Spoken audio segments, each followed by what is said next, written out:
Dan banyak penulis di Indonesia itu, penulis pemula ya, yang katanya itu gagal sukses gitu. Ternyata gue cari tahu ada beberapa kesalahan yang mereka lakuin. Yang pertama, penulis pemula itu terlalu cepat ingin populer. Itu contoh yang gak baik. Kita lihat kata pepatah, belajarlah dari kesalahan orang lain. Jadi kita belajar dari Kang Isman. Ya, belajar dari Kang Isman. Kang Isman itu banyak loh nulis buku, tapi sampai sekarang gak populer-populer loh. Tapi tetap nulis gitu. Kurang baik apalagi dijadiin contoh gitu. Itu Kang Isman tuh. Harus gitu. Dan kesalahan kedua penulis pemula itu adalah kalau misalnya ketemu ide gitu, nggak langsung ditulis gitu, disepelekan, begitu mau nulis beneran udah keburu lupa gitu kan. Tapi sebenarnya kalau gue cari tahu bukan salah si penulis pemula ini barangkali.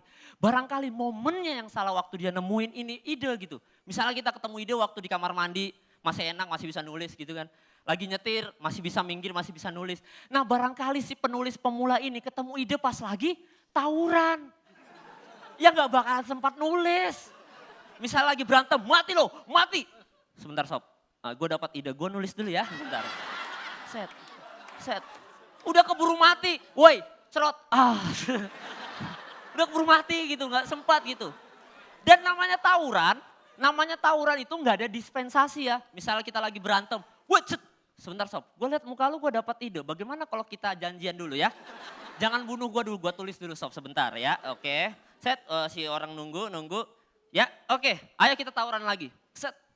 Pada kemana Udah bubar, terus ada dari belakang nepok. Mas. Ya kenapa mas? Siapa Tuhanmu? Siapa lo nanya-nanya siapa Tuhanmu? Gua malaikat lu udah mati dodol.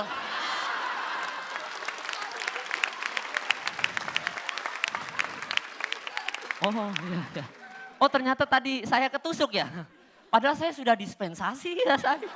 Ayo ikut saya, kemana Ikut aja ke neraka. Jangan neraka. Kasihan, lebih absurd ya. Film ini my friend, pasti semua di sini pernah nonton Jurassic Park, The Lost World ya kan. Di situ tuh ada musuh utamanya namanya T-Rex. T-Rex itu pemakan daging. Nah kebayang kenapa kalau misalnya ada adegan kejar-kejaran di dalam film Jurassic Park, selalu T-Rex ini gak bisa makan jagoan utamanya. Entah kenapa gitu. Kenapa jawabannya? Karena T-Rex tahu kalau dia makan jagoan utamanya, ya habis filmnya. Ya kan? Habis, T-Rex gak mau honornya dipotong sama sutradara gitu. Dia gak mau men. Jadi begitu ada adegan kejar-kejaran, T-Rex gitu. Si T-Rex akan pura-pura garang. Padahal dalam hatinya, udah Wallace gue bercanda kali ngejar lu nya. Wallace kali bercanda. Wallace kali, aduh. Gila santai. Wallace gitu. Gue gak mau honor gue dipotong. Tiba-tiba ada pemeran pembantu gitu lewat. T-Rex. Nah ini aja gue sikat nih ya. I'm T-Rex. Gitu. Tiba-tiba sutradaranya datang kan. Cut. Woi kampret. Lu gue pecat. Ya honor lu gak gue kasih. Loh bagaimana Pak Sutradara? Saya kan tidak makan jagoan utamanya. Saya ini perjanjiannya seperti itu. Iya kampret. Tapi yang lu makan tadi lu tahu siapa? Istri gua. Gila lu ya. Dasar lu T-Rex. Gak cerdas lu T-Rex. Gak pinter lu T-Rex. Gitu. Gak enak gitu. Terus juga gue tuh sebagai orang Arab ya. Sebagai orang Arab itu gue kalau nonton film tuh agak selektif men. Gak bisa gue nonton film-film begitu. Jadi gue kalau nonton tuh selektif gitu. Ayat-ayat cinta ya kan. Ketika cinta bertasbih ya. Perempuan berkalung sorban, nah kayak gitu-gitu film gue gitu. Tapi kalau kita telah sebenarnya judul film ini agak sedikit absurd men. Kalau ayat-ayat cinta oke lah kita bisa terima. Kalau ketika cinta bertasbih, emang cinta bisa bertasbih? Cinta kan kata sifat. Lain kalau halnya cinta di sini adalah cintanya uya-kuya. Nah dia bisa bertasbih, tahajud lagi. Iya. Makanya maklum besoknya mau hipnotis orang.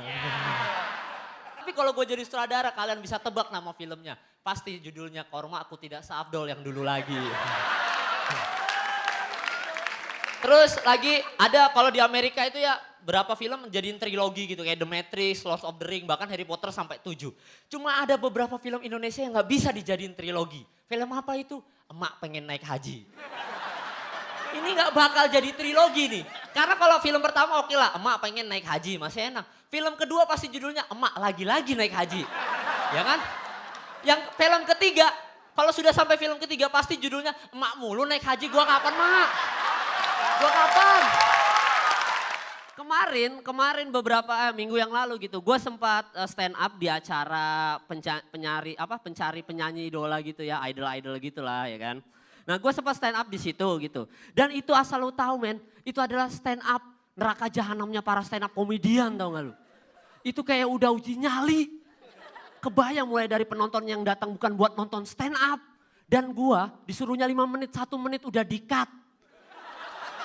Gila, itu gila. Itu gila. Kebayang friend, gue baru kayak gini ya. Assalamualaikum warahmatullahi wabarakatuh. Selamat malam semuanya yang ada di sini ya. Keluarga saya itu kalau nggak ada nasi makannya adalah korma. Tiba-tiba floor directornya datang, Mas Kemal cut. Cut, cukup. Oh udahan mas, ya udah. Karena keluarga gua kalau nggak ada nasi makannya korma. Waalaikumsalam warahmatullahi wabarakatuh. Udah cabut. Parah banget. Dan kalau setiap gua stand up 4 segmen kayak gitu terus neraka, kurangan neraka apalagi coba kebayang gitu. Terus kebayang men 4 segmen selalu ada yang ngepel setiap gua stand up.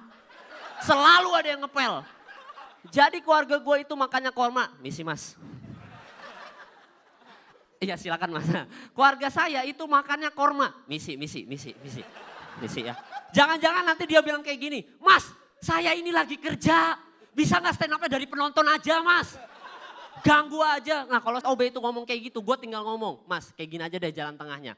Gimana kalau misalnya mas yang stand up saya yang ngepel. Biar mas tahu gimana susahnya jadi stand up komedian. Gila sih itu. Itu sudah gila. Parah gitu. Terus gue itu juga mengisinya tuh di acara off air. Nah pertanyaan gue kalau acara off air siapa yang nonton sob? Yang di rumah pasti gak nonton kan iklan.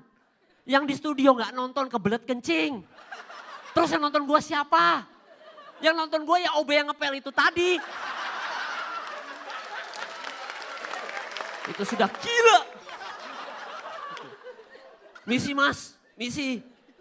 Udah nyusahin gak lucu lagi. Mas, serius deh mas. Mending saya ngepel mas yang stand up ya. Stand up gak mas? Stand up. Mas Kemal, gak lihat saya dari tadi udah stand up. Penonton dari tadi udah ketawa kok. Gak lucu ya. Salah. Kurang ajar. Dan ada yang lebih ngeselin lagi daripada itu. Pencarian bakat itu. Musik dangdut sob. Kita kalau setiap ke warteg nih, kalau misalnya lagi ke bengkel pasti mereka muterin musik dangdut. Kebayang nih friend, asal kalian tahu ya musik dangdut itu bisa mencuci otak kita. Kenapa nih gue kasih contoh, misalnya ada lagu, Cinta Satu Malam, oh indahnya Cinta Satu Malam, buatku melayang. Itu kan lagu ngajarin one night stand. Akhirnya ada lanjutan lagunya, ku hamil duluan sudah 3 bulan. Itu akibat Cinta Satu Malam. Akhirnya ada kelanjutan lagi lagunya. Kemana. Ya jelas lah si cowok ngasih alamat palsu. Si cowok kan gak mau tanggung jawab ceweknya hamil 3 bulan.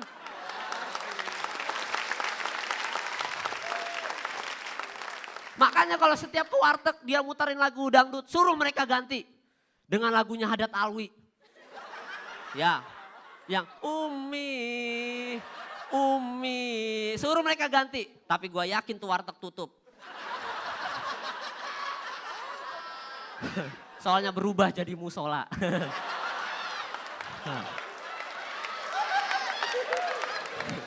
Atau kalau mau lebih happening lagi, ganti dengan musik clubbing. Lebih keren gitu, mesannya juga enak. Ajub. Bang, kenapa? Mau pesan bang? Pesan apa? Yang ini bang, rek tempe orek. Apalagi? Telur dadar. Makan sini apa dibungkus? Bungkus. Gitu keren gitu. Atau enggak sekalian ganti dengan musik metal. Biar kalau mesen enak semangat. Gitu. Bang, pesen tempe orek ya bang sama telur dadar. Dibungkus apa makan sini. Dibungkus bang sambil mosing. Dibungkus bang. Dibungkus.